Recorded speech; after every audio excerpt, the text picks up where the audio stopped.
In today's video, I'm going to teach you how to split images for an Instagram grid using Canva. Now, this is perfect for those wanting to create a cohesive look across their Instagram feed.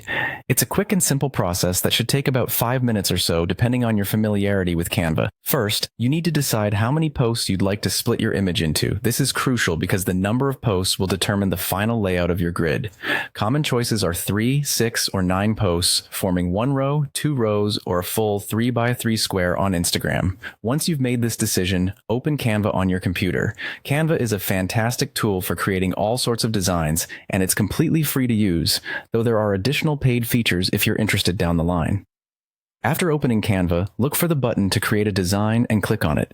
You will want to select Custom Size to ensure your image fits perfectly into the grid style you've chosen. For an Instagram grid, maintaining the standard Instagram post dimensions, 1080 pixels by 1080 pixels, for each individual square works best. Multiply these dimensions by the number of posts horizontally and vertically to get your custom canvas size. For instance, a 3x3 grid will require a canvas of 340 pixels by 3240 pixels.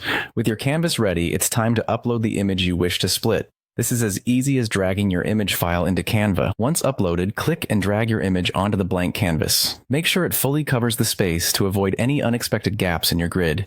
To help slice up your image, you'll want to enable Canva's rulers and guides. Click on File in the top left corner and select Show Rulers and Guides. These will help ensure that each section of your image is perfectly aligned and evenly divided.